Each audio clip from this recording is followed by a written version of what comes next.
Hey, little bunch man. You are late, less beloved lad. You are always late. And dear God, what happened to you? What do you mean? You're completely different. There's nothing different about me. You look completely different from the last time we filmed. Would you dye your hair? Did you get rid of your braces?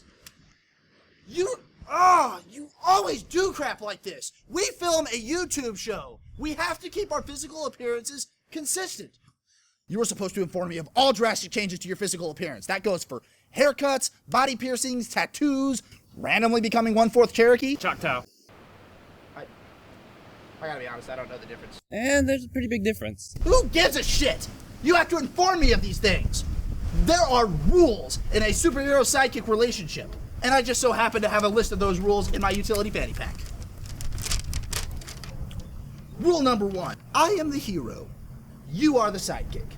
Never forget the distinction. You're little more than an overglorified cheerleader. Right, boss. What's the next one? Number 2, I save the day, no matter what the situation. When you save the killing stroke for me, I get the brunt of the glory.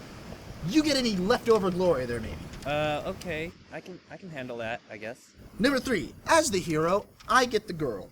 Any girls that go after you are merely taking pity on you. Perhaps they find the whole pathetic angle cute, I don't know. Rule number 4, you are to be at my beck and call 100% of the time. My commands go before school, your job, your friends, your family, your God, etc. Number 5, never question my leadership. Ever. Number 6, I am in charge of the budget, i.e. low budget man. So stop spending all our money on food for the homeless. Number 7, in situations of survival, you will always yield life-giving resources to me, as I am the priority member of this team. This goes for food, shelter, drinking water, bedding, clothing, everything. Rule number 8, when we pose for pictures, you are always to stand slightly behind me, and not to do anything to detract from my superheroic stature. Number 9, when it comes between the safety of innocent children and my physical possessions, always choose my stuff. Number 10, when you are solo, you are to tell everyone who questions you about what you are doing that you were working for low budget man. Then give them a brief description of how perfect I am.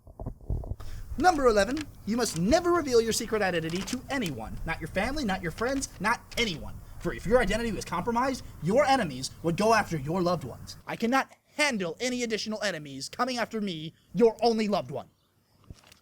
Number 12, there is a victim priority scale, meaning we save certain victims first. The list from top to bottom goes super hot chicks, slightly less hot chicks, children, firefighters and paramedics, fellow superheroes, not hot chicks, men, police officers, old people, gingers, fat chicks, and Kyle Holmes.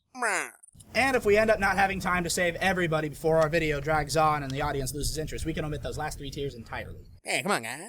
Number 13, sell as many of my t-shirts and comic books as possible, whenever possible. Number 14, do not engage the Tickler for any reason. He is the most ruthless of all of our supervillains and almost always has the upper hand. Challenging him is like signing up for an automatic loss, bad publicity, and more than likely a painful and weirdly sexual death. It's best just to let him do his own thing. And last, number 15, when we are out of the town, your top priority is being low budget man's wingman. We will not stop. We will not rest until we get low budget man a date. Or a one-night stand, whichever comes first. I don't care. Pick yourself up and keep going. There's worse in this life than not knowing. Probably do a deleted scene. Cherokee, Choctaw, what's the difference? Indian is Indian. Don't laugh at that. That's offensive. Travis is flipping me off. It's okay. I have a Native American friend.